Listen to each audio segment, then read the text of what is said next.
Chapter 10. 2 hours of hard exercise helped to clear the captain's mind.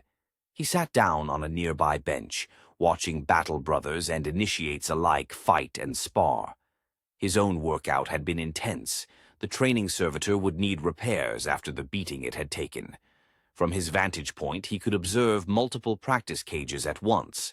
In one, a veteran instructed a group of initiates in close combat techniques, his centuries of experience evident in every precise movement. In another, two battle brothers practiced void combat maneuvers, their movements accounting for the challenges of zero-gravity warfare.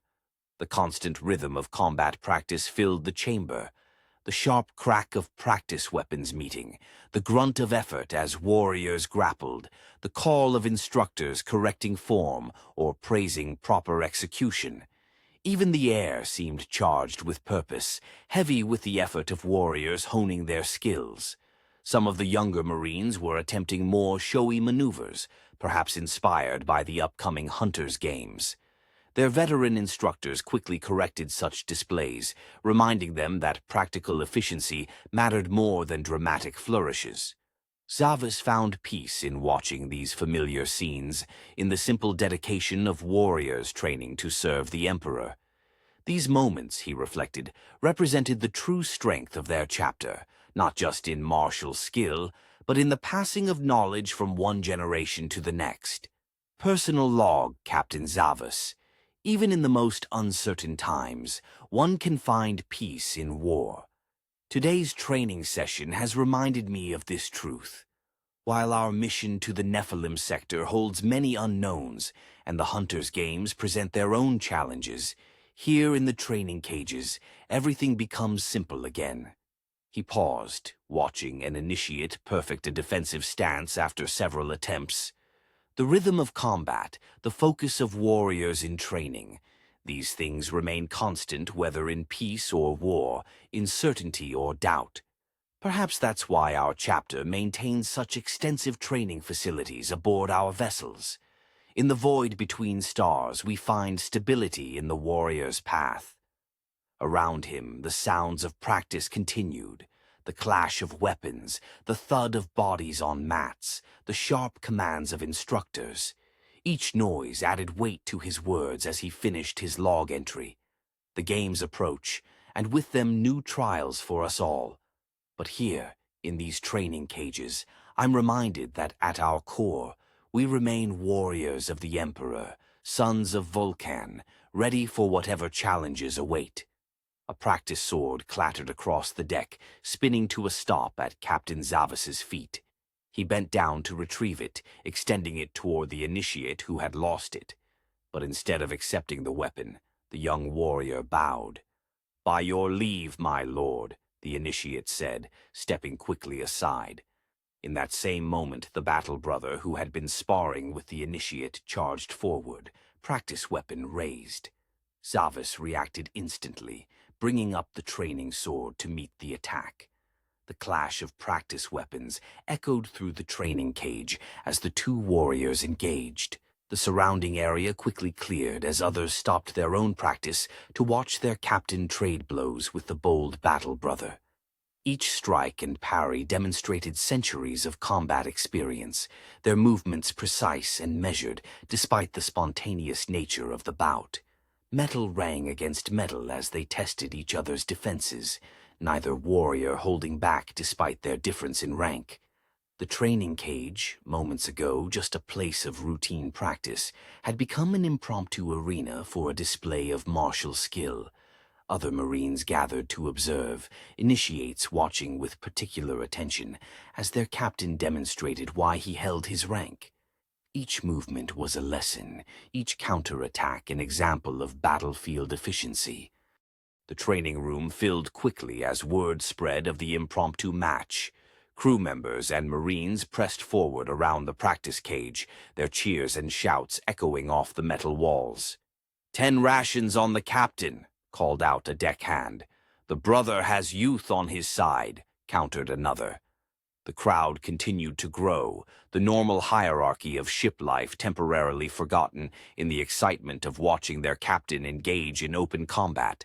Tech priests paused in their duties, their mechadendrites swaying as they calculated combat probabilities. Barge mothers watched with knowing smiles, already preparing to handle the aftermath of whatever wagers were being placed. In the entry archway, Commissar Valdaus leaned against the frame, his long coat and peaked cap distinctive among the gathered spectators. His keen eyes followed each exchange of blows, studying how Space Marines trained when they thought no officers were watching.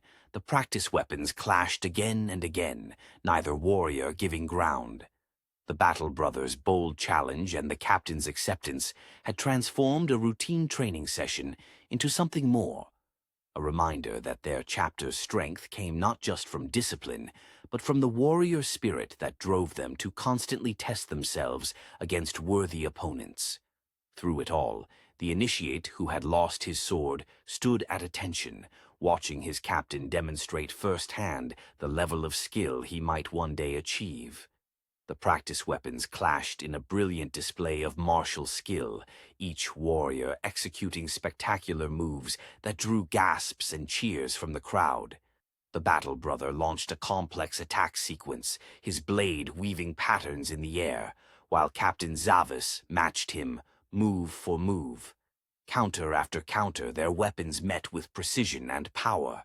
The gathered crowd watched in awe as centuries of combat experience faced off against youthful aggression. Each combination demonstrated the heights of Astartes' combat training. Then it happened. The Battle Brother overstepped, putting too much force into an overhead strike. The captain saw his opening instantly. With a quick flourish that drew appreciative murmurs from the veterans in the crowd, he turned his opponent's momentum against him, sending the practice weapon spinning from his grip. In the same fluid motion, Zavis dropped low, his leg sweeping out in an arc that caught his opponent completely off guard. The Battle Brother's feet left the deck as he crashed to the ground, the impact drawing a collective ooh from the spectators. The training room erupted in cheers and groans, cheers from those who had bet on their captain, groans from those who would be surrendering their rations.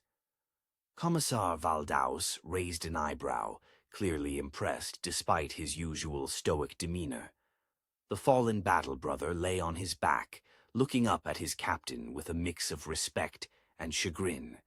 The match had ended as quickly as it had begun, demonstrating why Zavis held his rank. "A good fight, brother," Captain Zavis said, reaching down to the fallen warrior. As he extended his hand, he caught the Battle Brother's smile.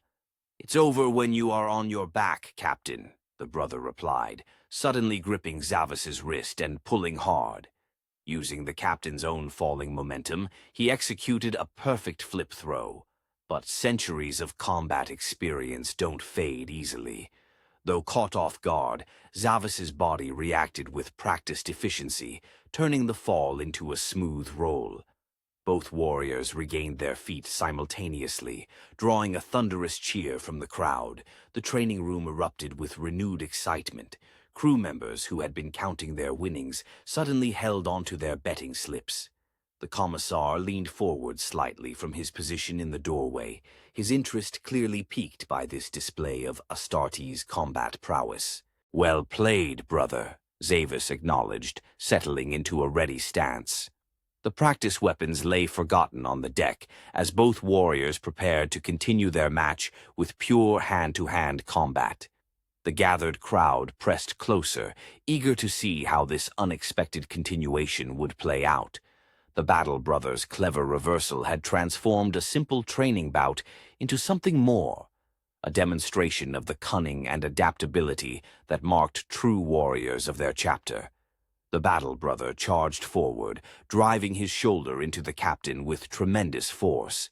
Despite his firmly planted stance, Zavis found himself being pushed backward across the training deck, ceramite boots scraping against the metal floor. But the captain wasn't finished. As his opponent continued his bull rush, Zavis raised his elbow high and brought it down hard into the Battle Brother's exposed back. The impact drew sympathetic groans from the crowd. "Ooh!" as the force of the blow reverberated through both warriors. Crew members and Marines pressed closer to the impromptu arena, their cheers and shouts growing louder with each exchange. Some were already revising their bets, while others called out encouragement to both fighters. The Commissar's usual stern expression had been replaced by one of genuine interest as he watched these sons of Vulcan demonstrate their combat prowess. The Battle Brothers' charge had been slowed by the captain's counter, but neither warrior had yet gained a clear advantage.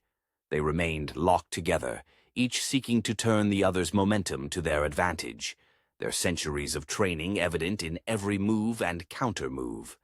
The training room's atmosphere was electric with excitement as the bout continued, all routine duties temporarily forgotten in the thrill of watching their leaders test themselves against each other.